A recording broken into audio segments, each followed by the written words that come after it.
Assalamualaikum warahmatullahi wabarakatuh. Perkenalkan, nama saya Siti Imroatul Hasanah, mahasiswa dari Stikes Dr. Subandi Jember. Di sini saya akan menjelaskan tentang pengambilan sputum. Pertama, kita harus mengetahui terlebih dahulu apa itu sputum. Sputum adalah dahak atau sekret yang keluar dari paru-paru, bronkus, dan trakea. Kenapa sih kita harus melakukan teknik pengambilan sputum? Yang pertama, tujuannya untuk mengetahui apakah di sekret pasien terdapat kuman Mycobacterium tuberculosa. Yang kedua, untuk menegakkan diagnosis TB paru. Yang ketiga, untuk pemberian OAT, di mana OAT tersebut adalah obat anti tuberkulosis.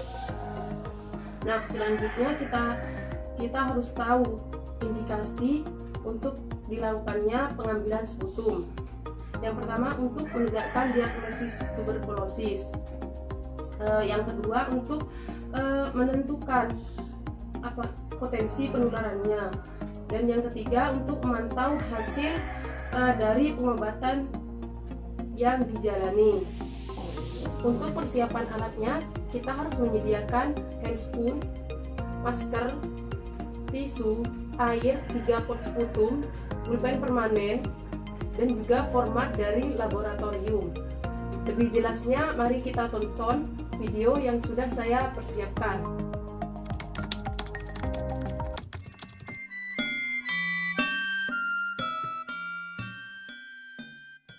Selamat datang. Dahak Anda akan diperiksakan untuk mengetahui jika Anda terserang TB.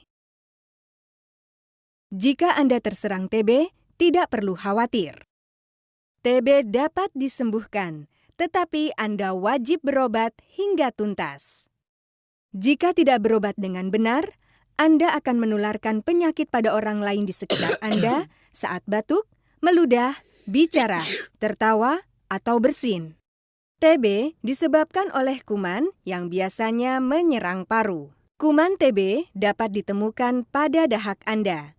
Oleh sebab itu, Anda perlu menyediakan dahak yang berkualitas untuk diperiksa.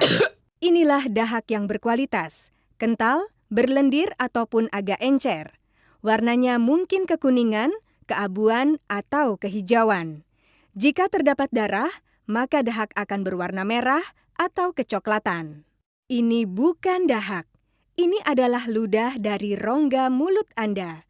Bentuknya cair dan tampak bening. Untuk memastikan apakah Anda terserang TB, diperlukan dahak dari paru dan bukan ludah dari rongga mulut. Ikutilah petunjuk berikut agar Anda dapat mengeluarkan dahak dari paru Anda. Keluarkan dahak di tempat yang jauh dari orang lain. Sebaiknya di luar ruangan atau dekat jendela terbuka bila di dalam ruangan. Ini akan mencegah penyebaran TB pada orang lain di sekitar Anda. Bersihkan rongga mulut dari sisa makanan. Berkumurlah dengan air bersih. Untuk mengeluarkan dahak, Anda harus rileks. Lalu tarik napas dalam-dalam dan hembuskan. Ulangi 3 kali.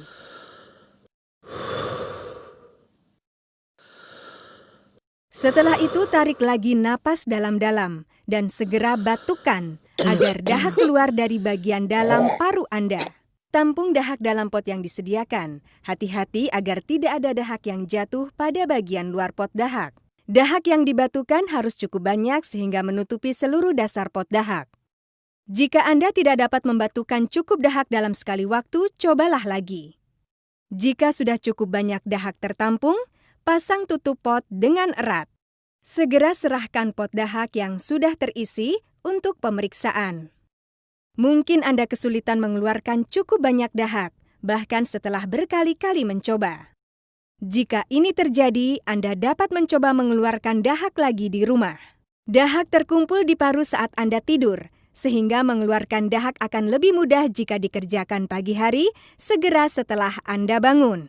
Menghirup uap air panas juga dapat mengencerkan dahak di paru, sehingga dahak lebih mudah dibatukan. Dimanapun Anda berada, cara mengeluarkan dahak sama saja. Rileks, tarik napas dalam-dalam lalu hembuskan. Ulangi 3 kali, kemudian batukkan dengan kuat. Jika sudah cukup banyak dahak tertampung, pasang tutup pot dengan erat. Segera serahkan dahak Anda untuk diperiksa pada hari yang sama. Jika Anda ingin bertanya atau memerlukan bantuan, sampaikan pada petugas kesehatan. Jangan lupa, meskipun Anda tidak terserang TB, Anda dapat mengingatkan orang lain yang batuk untuk segera memeriksakan diri.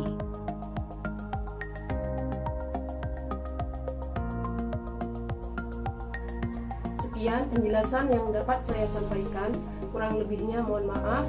Semoga bermanfaat. Assalamualaikum warahmatullahi wabarakatuh.